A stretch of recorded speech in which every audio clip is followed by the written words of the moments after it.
గలతీయులకు రాసిన పత్రిక 1వ అధ్యాయము.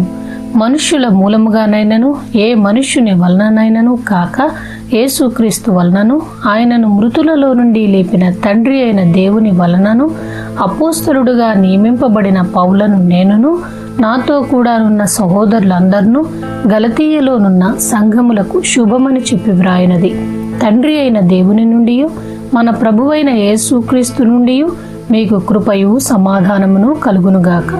మన తండ్రి అయిన దేవుని చిత్త ప్రకారము క్రీస్తు మనలను ప్రస్తుతపు దుష్టకాలములో నుండి విమోచింపవలెనని మన పాపముల నిమిత్తము తన్ను తాను అప్పగించుకొనెను. దేవునికి యుగ యుగములకు మహిమ కలుగునుగాక. ఆమేన్.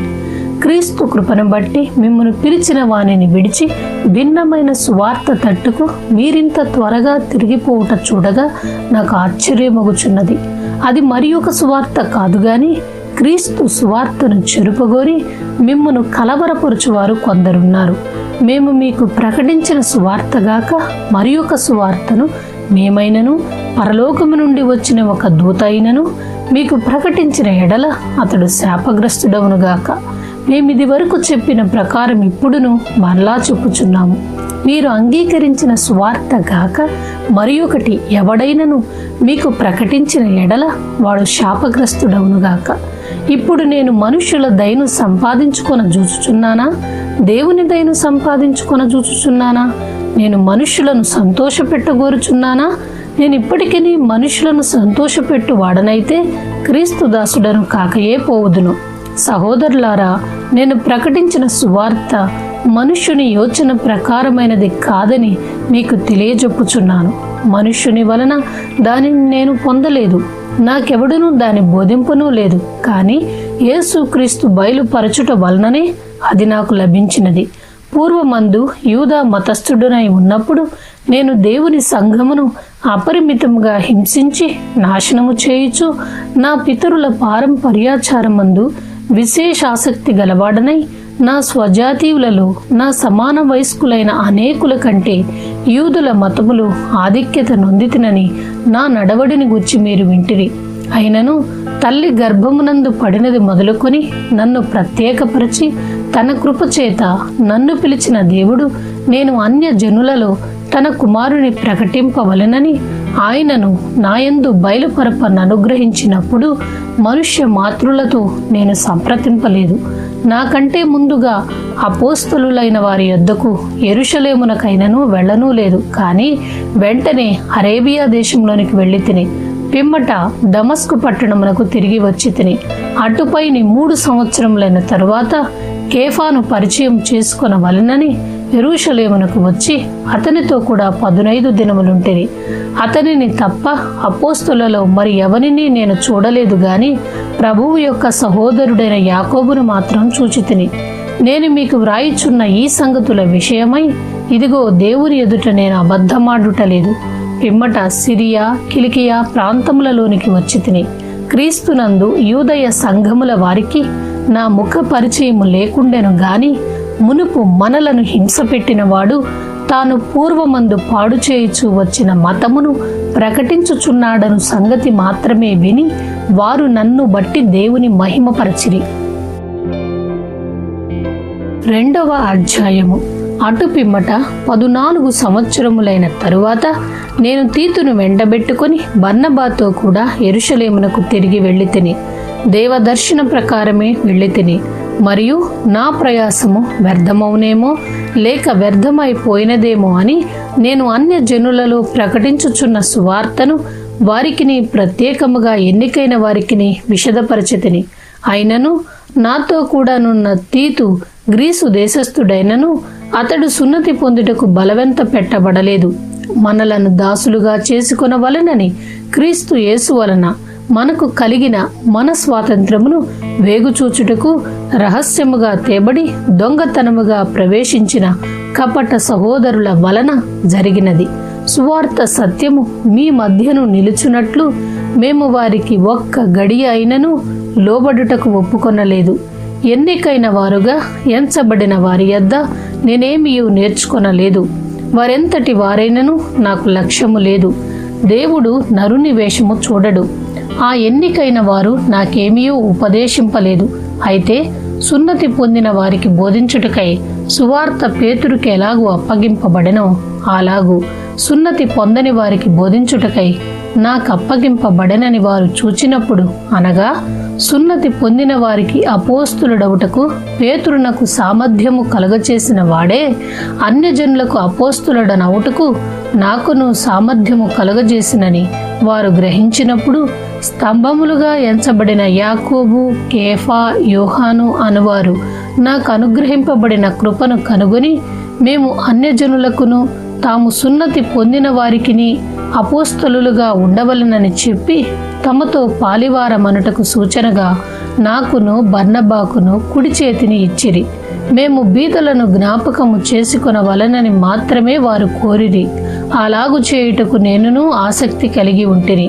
అయితే కేఫా అంతియొకయకు వచ్చినప్పుడు అతడు అపరాధిగా తీర్చబడెను గనక నేను ముఖాముఖిగా అతనిని ఎదిరించి తిని.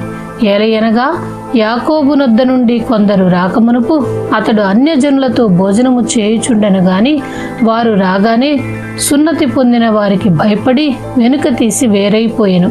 తక్కిన యూదులను అతనితో కలిసి మాయవేషము వేసుకొనిరి గనుక బర్నబా కూడా వారి వేషధారణము చేత మోసపోయెను. వారు సువార్త సత్యము చొప్పున క్రమముగా నడుచుకొనకపోవుట నేను చూచినప్పుడు అందరి ఎదుట కేఫాతో నేను చెప్పినదేమనగా, నీవు యూదుడవై ఉండియు యూదుల వలె గాక అన్యజనుల వలెనే ప్రవర్తించుచుండగా అన్యజనులు యూదుల వలె ప్రవర్తింపవలెనని ఎందుకు బలవంతము చేయుచున్నావు? మనము జన్మము వలన యూదులమే కాని అన్యజనులలో చేరిన పాపులము కాము. మనుష్యుడు యేసుక్రీస్తునందలి విశ్వాసము వలననే గాని ధర్మశాస్త్ర సంబంధమైన క్రియల మూలమున నీతిమంతుడుగా తీర్చబడడని ఎరిగి మనమును ధర్మశాస్త్ర సంబంధమైన క్రియల మూలమున గాక క్రీస్తునందలి విశ్వాసము వలననే నీతిమంతులమని తీర్చబడుటకై యేసుక్రీస్తునందు విశ్వాసముంచి ఉన్నాము. ధర్మశాస్త్ర సంబంధ క్రియల మూలమున ఏ శరీరియు నీతిమంతుడని తీర్చబడడు గదా. కాగా మనము క్రీస్తునందు నీతిమంతులమని తీర్చబడుటకు వెదకుచుండగా మనము పాపులముగా కనపడిన ఎడల ఆ పక్షమందు క్రీస్తు పాపమునకు పరిచారకుడాయనా?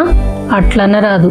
నేను పడగొట్టిన వాటిని మరలా కట్టిన ఎడల నన్ను నేనే అపరాధినిగా కనుపరుచుకొందును గదా. నేనైతే దేవుని విషయమై జీవించు నిమిత్తము ధర్మశాస్త్రము వలన ధర్మశాస్త్రము విషయమై చచ్చిన వాడనైతిని. నేను క్రీస్తుతో కూడా సిలువ వేయబడి ఉన్నాను. ఇకను జీవించువాడను నేను కాను, క్రీస్తే నా యందు జీవించుచున్నాడు. నేనిప్పుడు శరీరమందు జీవించుచున్న జీవితము నన్ను ప్రేమించి నా కొరకు తన్ను తాను అప్పగించుకొనిన దేవుని కుమారుని యందలి విశ్వాసము వలన జీవించుచున్నాను. నేను దేవుని కృపను నిరర్ధకము చేయను. నీతి ధర్మశాస్త్రము వలననైతే ఆ పక్షమందు క్రీస్తు చనిపోయినది నిష్ప్రయోజనమే. 3వ అధ్యాయము. ఓ అవివేకులైన గలతీయులారా, మిమ్మును ఎవడు భ్రమపెట్టెను? సిలువ వేయబడిన వాడైనట్టుగా యేసుక్రీస్తు మీ కన్నుల ఎదుట ప్రదర్శింపబడెను గదా. ఇది మాత్రమే మీ వలన తెలిసి కొనగోరుచున్నాను. ధర్మశాస్త్ర సంబంధ క్రియల వలన ఆత్మను పొందితిరా, లేక విశ్వాసముతో వినుట వలన పొందితిరా? మీరింత అవివేకులైతిరా.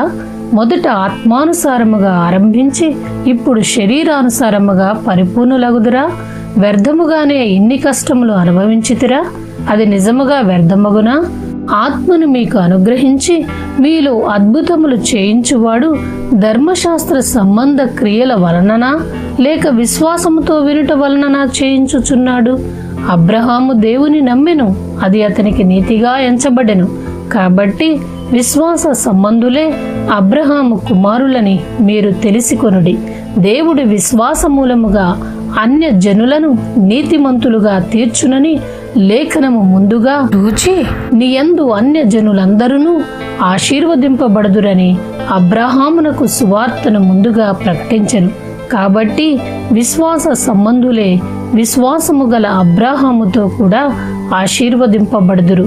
ధర్మశాస్త్రము విధించిన క్రియలకు సంబంధులందరూ శాపమునకు లోనై ఉన్నారు. ఎందుకనగా ధర్మశాస్త్ర గ్రంథమందు వ్రాయబడిన విధులన్నీయు చేయుటయందు నిలకడగా ఉండని ప్రతివాడును శాపగ్రస్తుడు అని వ్రాయబడి ఉన్నది. ధర్మశాస్త్రము చేత ఎవడును దేవుని ఎదుట నీతిమంతుడని తీర్చబడడను సంగతి స్పష్టమే.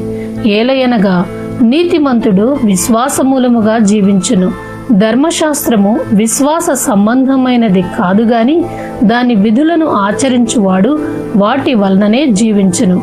ఆత్మను గూర్చిన వాగ్దానము విశ్వాసము వలన మనకు లభించునట్లు అబ్రహాము పొందిన ఆశీర్వచనము క్రీస్తు యేసు ద్వారా అన్యజనులకు కలుగుటకై క్రీస్తు మన కోసము శాపమై మనలను ధర్మశాస్త్రము యొక్క శాపము నుండి విమోచించెను.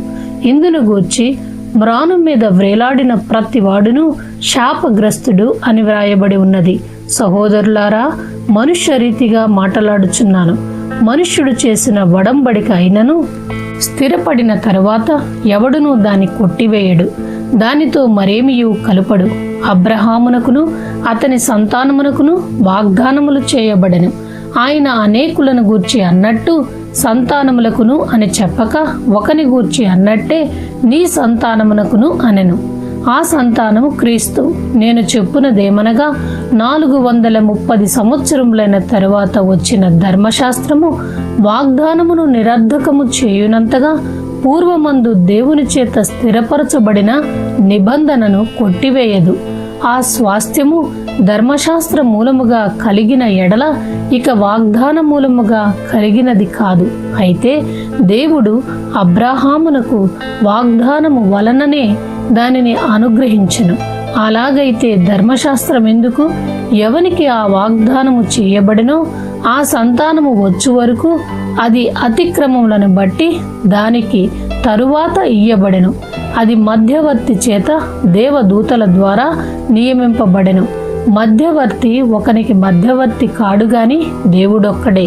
ధర్మశాస్త్రము దేవుని వాగ్దానములకు విరోధమైనదా? అట్లనరాదు. జీవింపజేయు శక్తిగల ధర్మశాస్త్రము ఇయ్యబడి ఉన్న ఎడల వాస్తవముగా నీతి ధర్మశాస్త్ర మూలముగానే కలుగును. కానీ యేసుక్రీస్తునందలి విశ్వాస మూలముగా కలిగిన వాగ్దానము విశ్వసించు వారికి అనుగ్రహింపబడినట్లు లేఖనము అందరినీ పాపములో బంధించెను. విశ్వాసము వెల్లడి కాకమునుపు ఇక ముందుకు బయలుపరచబడబోవు విశ్వాసం అవలంబింపవలసిన వారముగా చెరలో ఉంచబడినట్టు మనము ధర్మశాస్త్రమునకు లోనైన వారమైతిమి. కాబట్టి మనము విశ్వాసమూలమున నీతిమంతులమని తీర్చబడినట్లు క్రీస్తు నొద్దకు మనలను నడిపించుటకు ధర్మశాస్త్రము మనకు బాలశిక్షకుడాయెను. అయితే విశ్వాసము వెల్లడి ఆయను గనుక ఇక బాలశిక్షకుని క్రింద ఉండము.